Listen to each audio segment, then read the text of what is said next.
नमस्कार। First India के खास कार्यक्रम आमने सामने में आपका स्वागत है। Guinness book of world records के कई रिकॉर्ड तो आपने सुने होंगे, लेकिन हाल ही में देश में एक ऐसा रिकॉर्ड बना जिसको लेकर राजनीतिक क्षेत्र में हलचल सी मची हुई है, बहस छिड़ गई है, चर्चा हो रही है। भारतीय जनता पार्टी दुनिया की सबसे बड़ी पार्टी बन गई है, यानी कि डिजिटल मेंबरशिप के जरिए दुनिया में सबसे बड़ी सदस्य संख्या आज भारतीय जनता पार्टी की है। आखिर में ये कारनामा कैसे हुआ? क्या ये कारनामा पार्टी को आगे ले जाएगा? इन सब पर बातचीत के लिए आज हमारे साथ हैं राजस्थान भाजपा के महामंत्री और राजस्थान में सदस्यता अभियान के प्रमुख नारायण पचेरिया। नारायण जी, बहुत बहुत बधाई हो आपके इस वर्ल्ड रिकॉर्ड बनाने वाली पार्टी के लिए। धन्यवाद। आखिर में ये रिकॉर्ड बना कैसे? क्या ये रिकॉर्ड दूसरे रिकॉर्डों की तरह हवा हवाई है या कुछ इसमें ठोस बात भी है? देखिए, अब देश के अंदर जो कुछ भी होगा वो निश्चित तौर पर ठोस ही होगा।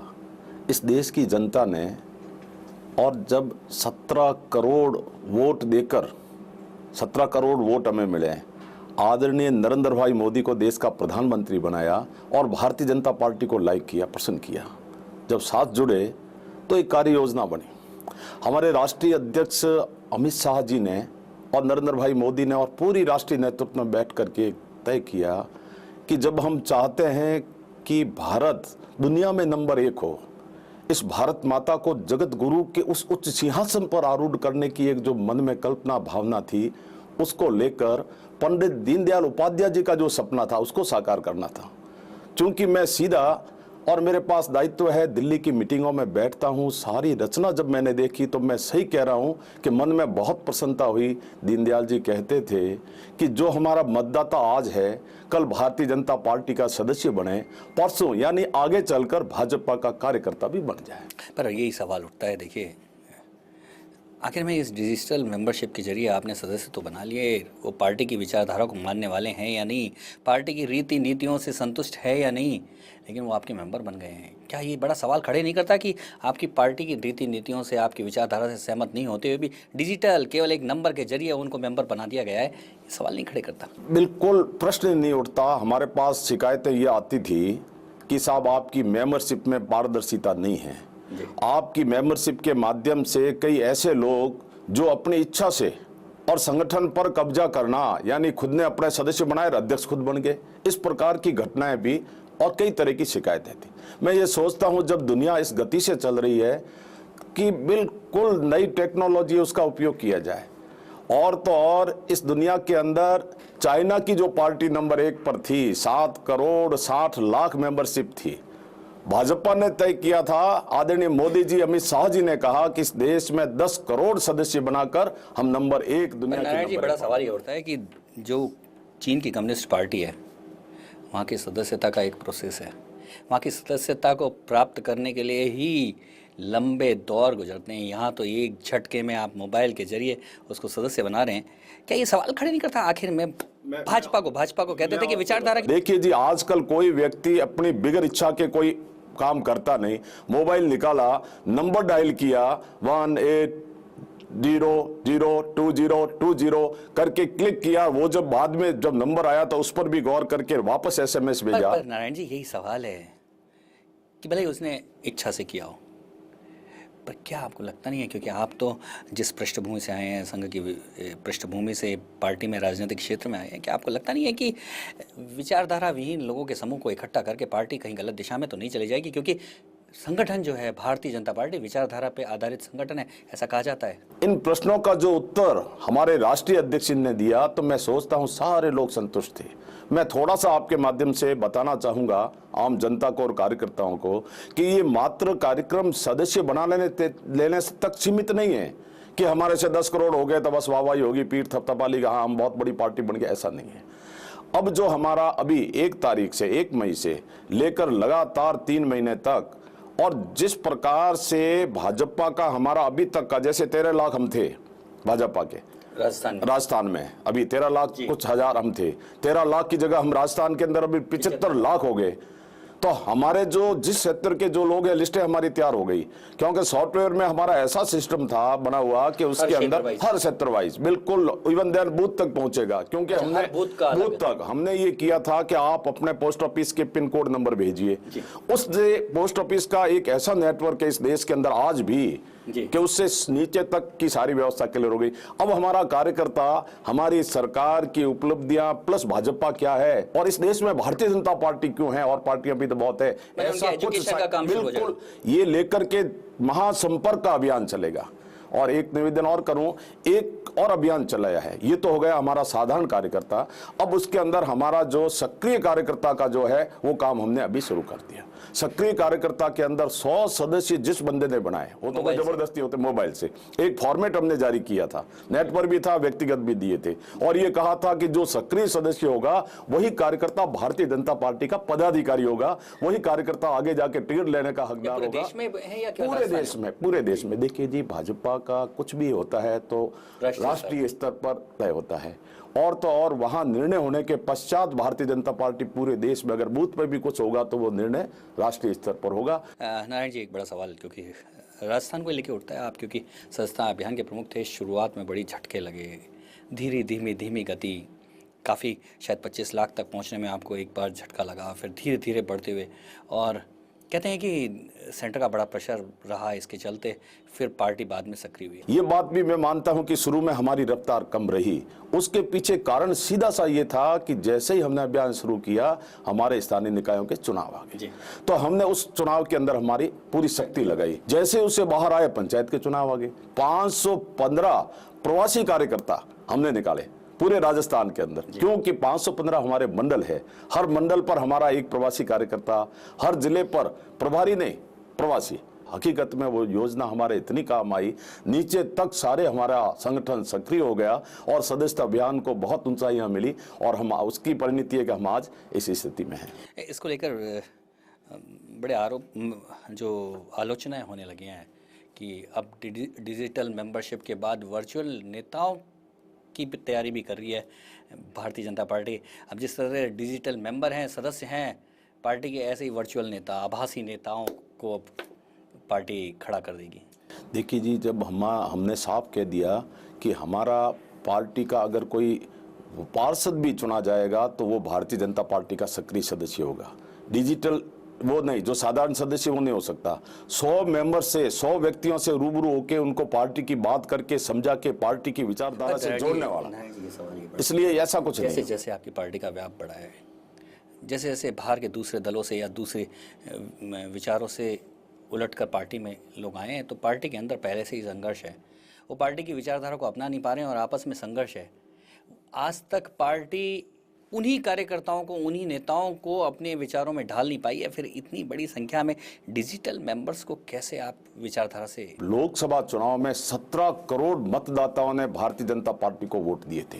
17 करोड़ में से 10 करोड़ को, मैं कहता हूं नहीं है दुनिया में ऐसा कोई उदाहरण नहीं है, 10 करोड़ लोग जब भारतीय जनता पार्टी से जुड़ गए तो अरे भाई 10 करोड़ लोगों के मोबाइल नंबर हमारे पास है, तो इस दुनिया के अंदर आप कल्पना करोगे एक साथ 2 लाख 3 लाख 5 लाख लोगों से हमारे प्रधानमंत्री जी बात करेंगे, कभी राजस्थान में मुख्यमंत्री जी बात करेंगे, कभी वहां की उपलब्धियां उस कार्यकर्ता तक जो हमसे जुड़ा है वहां हम पहुंचाएंगे। तो ये कहावत है ना कि बार बार अगर सारी चीज उसके पास जाती रहेगी तो वो भी जागृत रहेगा, वो भी सावधान रहेगा, वो भी देश के लिए, राष्ट्र के लिए समर्पित भावना से काम करेगा, ये भी उसका उपयोग उन साधारण सदस्यों के लिए रहेगा। पार्टी के पुराने लोग अभी से ये सवाल उठाने लगे हैं कि जो नए लोग आए हैं वो पार्टी की विचारधारा से पूरी तरह से सहमत नहीं है। नहीं, ये जो आपका प्रश्न है इससे मैं 1% भी सहमत नहीं हूं। भारतीय जनता पार्टी का मेरा कोई भी पदाधिकारी, दायित्ववान कार्यकर्ता और विचारों से सहमत नहीं है, इस बात को कतई हम स्वीकार नहीं करते। पर एक बड़ा सवाल नारायण जी, क्योंकि ये नहीं उठता, क्योंकि आप तो 75 के आंदोलन से उपजे हुए नेता हैं, और गोविंदाचार्य जी ने एक बड़ा सवाल उठाया था जब उन्होंने पार्टी को छोड़ा था। उन्होंने कहा था कि जिस चाल, चरित्र और चेहरा पार्टी का बदल चुका है, ये उन्होंने आज से 20 साल पहले बात कही थी, और अब तो आपने प्रवाह बिल्कुल खोल दिया है, पूरी की पूरी तरह से परनाला अब पार्टी के नदी में शामिल हो रहा है। तो क्या इसने तो चाल, चरित्र और चेहरे के साथ ही सब कुछ, रंग रूप रोगन भी तो नहीं बदल दिया, सब कुछ बदल के रख डाला? देखो जी, अब जो कुछ भी हो रहा है वो चांसली नहीं हो रहा है, चांसली नहीं हो रहा है, सारा चॉइसली हो रहा है। जो कुछ भी इस भारत के अंदर भारतीय जनता पार्टी और जो हमारी सरकारें, चाहे राष्ट्रीय की आदरणीय मोदी जी की सरकार है, चाहे जहां जहां भी राजस्थान में मुख्यमंत्री वसुंधरा राजे की सरकार है, सबने मिलकर बैठकर, सबका एक लक्ष्य है, लक्ष्य विहीन नहीं है हम।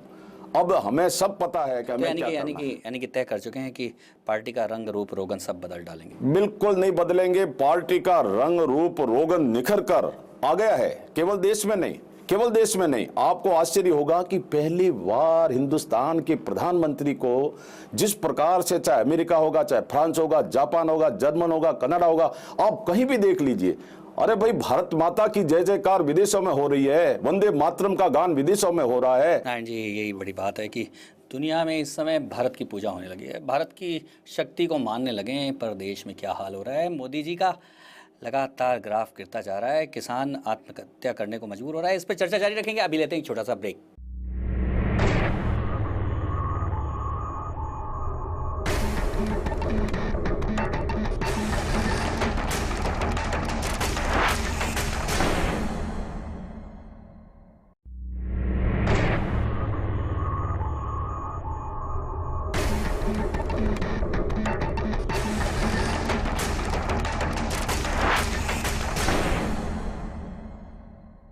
ब्रेक के बाद आमने सामने में आपका एक बार फिर स्वागत है। आज हमारे साथ हैं भारतीय जनता पार्टी के वरिष्ठ नेता नारायण पचारिया।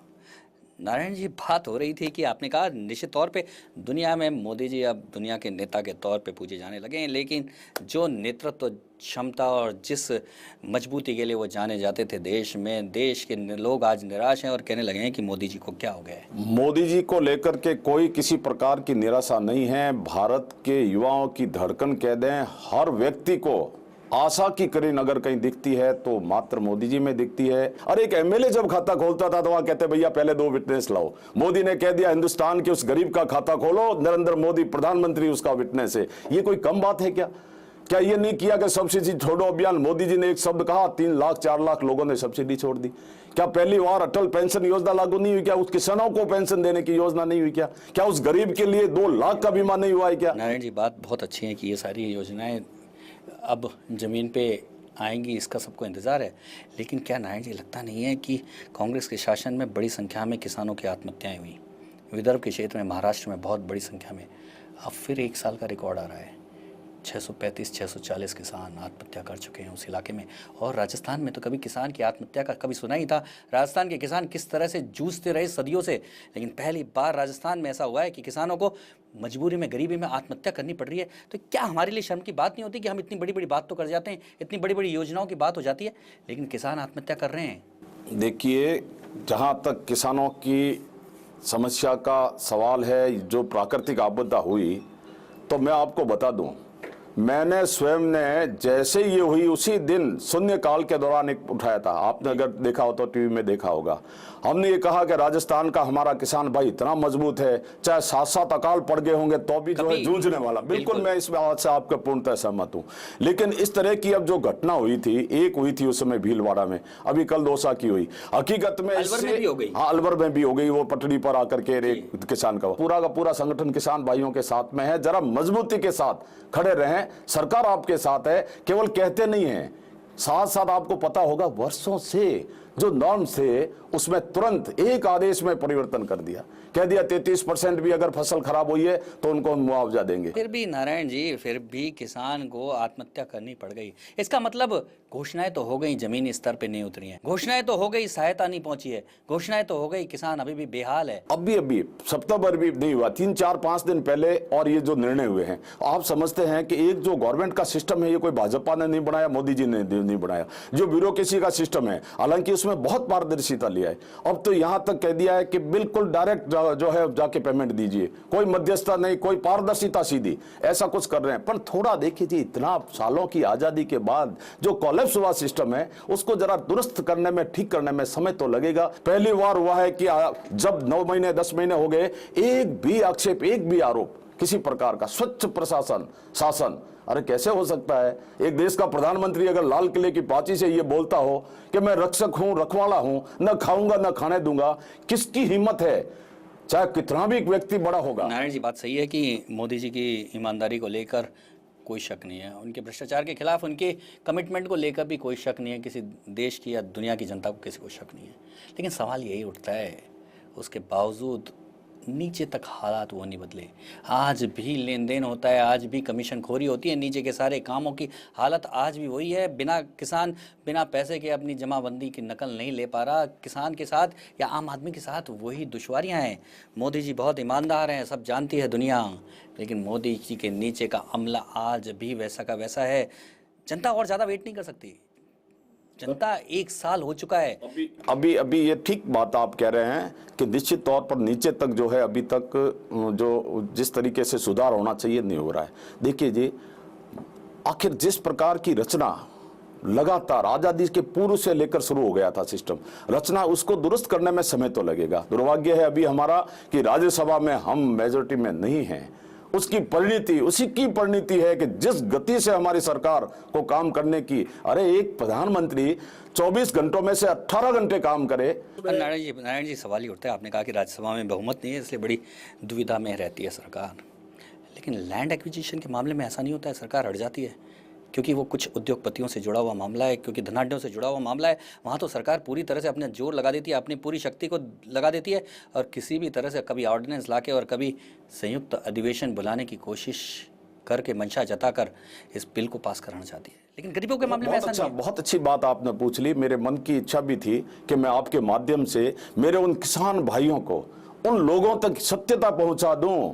अरे भाई, जब लगता है ना कि हम तो लुट गए, हम समाप्त होने जा रहे हैं, जब टीम कोई हारती है ना तो मारो या मरो, उस स्थिति में तो विपक्षियों ने तो वो स्थिति कर ली। अरे देश का प्रधानमंत्री जब ये कह रहा है कि 1 इंच जमीन भी किसी औद्योगिक घराने को नहीं देंगे, जहां तक संभव होगा सरकारी जमीन, बंजर जमीन को एक्वायर्ड किया जाएगा, जब हमें लगेगा कि आवश्यक है जितनी जरूरत है उतनी ही जमीन ली जाएगी, 4 गुना मुआवजा दिया जाएगा। नारायण जी ये सवाल यहीं उठता है, क्या प्रधानमंत्री जो बोलते हैं वो धरातल पे उतर पाता है? क्योंकि सारी की सारी काम तो मशीनरी करती है, उस मशीनरी को आज तक नहीं बदल पाई है मोदी सरकार भी। तो क्या मशीनरी ने अगर गड़बड़ी की तो जिम्मेदारी किसकी होगी? इस कानून के माध्यम से मशीनरी ने, अफसरों ने चाह लिया कि किसी धनाढ्य को, किसी उद्योगपति को लाभ पहुंचाना है, तो कैसे रोकेगी मोदी सरकार इस कानून के बाद? देखिए जी, भारत के अंदर लोकतंत्र है जी, लोकतंत्र में कानून से काम चलता है, ये तो हम कह रहे हैं। अरे कानून पास होने दीजिए, फिर किसकी हिम्मत है? कानून के विपरीत कोई भी नहीं जाता। और मोदी जी की जो दूरदृष्टि है ना, कल आपने देखा होगा कॉन्फ्रेंस के जरिए वहां बैठे दिल्ली में और तुरंत यहाँ के विभाग को बुला करके कॉन्फ्रेंस के जरिए वीडियो कॉन्फ्रेंस में बात की, सेंट्रल के अंदर उधर और फॉरेस्ट वालों से बात हुई और हाथों हाथ निर्णय करवाया कि जो काम हमारे आदिवासियों के पट्टे को लेकर के बहुत, मतलब इतनी रिलीफ आप समझ लिए मिली है, कह दिया इस महीने के अंत तक सबके पट्टे हो जाने चाहिए। नारायण जी, बड़ा ये सवाल उठता है कि जो अभी लैंड एक्विजिशन लागू है, जो यूपीए सरकार ने लागू किया है, उसमें लोगों की राय 70% लोगों की राय है, उसमें सोशल जो असेसमेंट की जो बात है, सामाजिक प्रभाव के असेसमेंट की जो बात है, उससे क्यों मोदी सरकार को दिक्कत है, क्यों हटाना चाहती है? वो क्या हटा रहे हैं? कुछ नहीं हटा रहे हैं, हम तो उल्टा जोड़ रहे हैं उसके अंदर।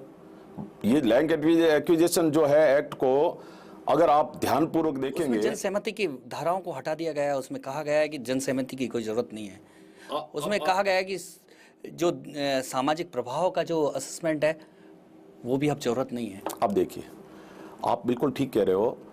क्या कभी भी एक परिवार को चलाने के लिए भी, एक सामान्य बात, छोटी सी बात आपके माध्यम से सब लोगों तक पहुंचाना चाहूंगा, क्या एक परिवार के अंदर 80% सदस्य, बड़ा कलनुबा दादा का परिवार बहुत बड़ा है, 80% सदस्य सहमत होंगे तभी निर्णय होगा, तो क्या वो परिवार भी चलेगा क्या? जब देश चलाना है और कह दिया कि हम उसी मामले में लेंगे जो रक्षा से संबंधित है, चाहे आप रेलवे से संबंधित है, चाहे परिवहन से संबंधित है, तो ही हम जमीन लेंगे। अरे एक्ट में प्रावधान कर रहे हैं तो जरा समझो, सुनो, उसके बाद आगे बढ़ो। और 21 मुख्यमंत्रियों ने लिखित में, और अभी गडकरी जी ने कहा भी था, साफ साफ कहा कि हमारे सारे के सारे प्रोजेक्ट रुके पड़े हैं, हो नहीं सकता, कोर्टों में मामले चले गए और विकास के काम रुक गए। 400 करोड़ की थी जो 400 करोड़ की जगह 800 करोड़ हो गए, रेट्स बढ़ रही है। ये सारी समस्या डेवलपमेंट की आई थी ना, उनको देखते हुए निर्णय किया है। किसान, मेरे किसान भाई को किसी प्रकार का कोई कष्ट, अरे वो गरीब बाप का बेटा जिसने बहुत गरीबी देखी है, देश के प्रधानमंत्री जी ने, सब पता है, किसानों की, गरीबों की बात को भली प्रकार से जानता है। अरे पीएम बनने के पहले, मैं आपको बताऊं, आपकी टीवी में बताया होगा, पीएम की शपथ लेने के पहले कहा था उसने कि ये सरकार गरीबों को समर्पित सरकार है। नारायण जी, वही बात उठती है कि गरीबी से निकले हुए प्रधानमंत्री उन्होंने देखा है किसानों को उजड़ते हुए, उन्होंने देखा है किस तरह से औद्योगिकरण के माध्यम से बेरोजगार हो गया किसान, सड़कों पर आ गया, शहर की सड़कों को नापने को मजबूर हो गया। आज उनके क्या हालात है कोई पूछने को तैयार नहीं है। क्या प्रधानमंत्री को नहीं चाहिए था कि इस लैंड एक्विजिशन को लाने से पहले कहीं ये भी करते कि किसान को कैसे स्थायित्व दिया जाए, इसका भी कोई कानून लाते, किसान कैसे बचे इसका भी कोई कानून लाते, खेती कैसे बचे इसका कोई कानून लाते, किसान और किसान का परिवार कैसे मजबूत हो इसका कोई कानून लाते। औद्योगिकरण के लिए लैंड एक्विजिशन का कानून लाने की इतनी जल्दबाजी दिखाई इस सरकार ने। क्या किसानों की मजबूती के लिए कोई कानून ला सकती थी ये सरकार, क्यों नहीं लाई? अब मुझे समझ में आया, जिस प्रकार का प्रश्न आपने किया है उससे शायद लगता है कि इस देश का मीडिया भी और पूरी तरह से लैंड एक्विजिशन बिल को न पढ़ के और जो प्रेजेंट किया जा रहा है, अरे भैया जरा पढ़ो तो सही। उसमें साफ कहा है कि किसान का बेटा मात्र किसान न रहे, किसान की फसल वहीं पर गांवों तक न रहे, सेठिए बिचौलिए जाकर के सस्ते में न खरीद ले। तो क्या उस गांव के अंदर सड़क नहीं चाहिए? सड़क जाने के लिए क्या एक्विजिशन नहीं करना पड़ेगा? क्या उस किसान के बेटे को नौकरी नहीं दिलानी? क्या कोई उसी क्षेत्र के अंदर बड़ा कोई, जैसे अभी करके आए MOU, और एक देश के अंदर बहुत बड़ा जो है हमारी इंडस्ट्री खुलने वाली है, फैक्ट्री खुलेगी, भारत सरकार से उनका समझौता हो गया और हमने कह दिया कि इतना % हमारा, इतना विदेश का, एक बहुत बड़ी फैक्ट्री खुल गई। तो वहां पर और क्या उस एरिया के किसान के बच्चे नौकरी नहीं करेंगे क्या? ये सारी बातें, अरे भाई नरेंद्र भाई मोदी जो तय करते हैं ना, केवल बोलते नहीं, करके दिखाया। गुजरात को जाकर के उठा के देख लीजिए। हित में जैसा आप दावा कर रहे हैं, फिर क्यों नहीं किसान सहमत है, क्यों नहीं आम जनता सहमत हो रही है? देखो जी, क्या कारण है? देखो मैं आपको कहूं, अभी आपने रैली देख ली, अरे हम भी तो विपक्ष में थे, यही मैदान था किसानों को लेकर, हमने भी 50 बार जो आंदोलन किए थे। क्या हालात थे? एक रेलगाड़ी निकली, वो भी राजस्थान की बता रहा हूं, जाने की बात कर, पहले तो लड़े कि साहब कौन साधन करेगा, कौन नेता क्या करेगा, ये हमारे विपक्ष भाइयों का चला। फिर एक रेलगाड़ी कर दी तो वो चलते चलते चलते पहुंची। एक रेलगाड़ी की जरा संख्या देख लीजिए, क्या राजस्थान में इतने किसान है क्या?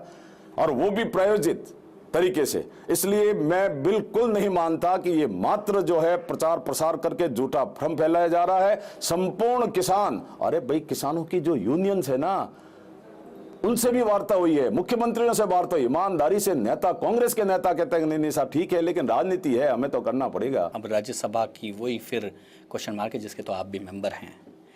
क्या करेगी इस लैंड एक्विजिशन बिल को लेकर सरकार? कैसे इसको, या वापस बार बार अध्यादेश के जरिए ही काम चलाएगी? मैं सोचता हूं कि इसकी अब आगे आवश्यकता अध्यादेश की नहीं रहेगी। लोकसभा से तो पारित है और ये बिल राज्यसभा के अंदर जो आएगा, अरे हम तो कहते हैं लाओ, गिराओ ना, कौन मना करता है?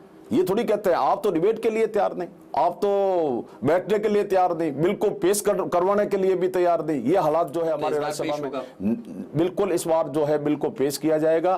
पेश करने के बाद में जो भी तय हो, या तो बिल वोट करके गिरा दो, नहीं चाहते तो कहो कि भाई ये लो साहब आप नहीं चलते, या कहते हैं कि नहीं साहब और कोई प्रवर समिति को सौंपना है तो वो करवा दो, कुछ भी करवाओ, करेगा सदन। लेकिन आप देखेंगे राज्यसभा की हालात ये है कि आके सभापति के चारों तरफ घेरा डाल के टीवी की तरफ मुंह करके नारे लगाने के सिवाय भाई कुछ भी तो नहीं करते।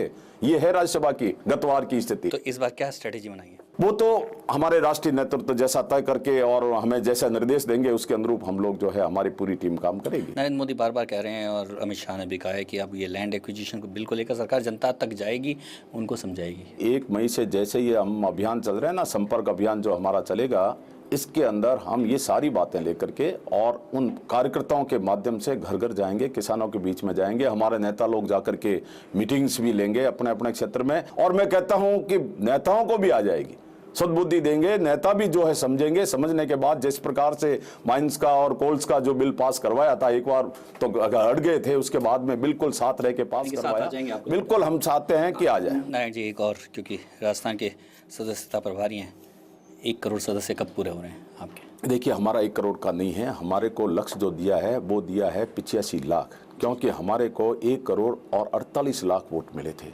क्योंकि ये जो हमारा काम है ना, परसेंटेज कितने हुए तो उसमें से कितने, तो ये हमने तय करके 85 लाख सदस्यों का कहा था। मैं धन्यवाद दूंगा मेरे उन सभी कार्यकर्ताओं को और उन सभी जनप्रतिनिधि नेताओं को, उन्होंने मेहनत की। मेहनत करने के बाद में हम 75 लाख को हम क्रॉस कर गए।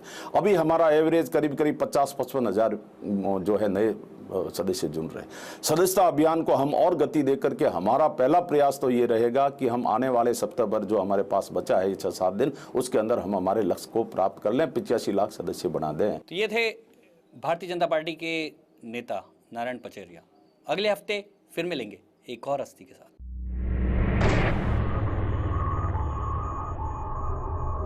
है।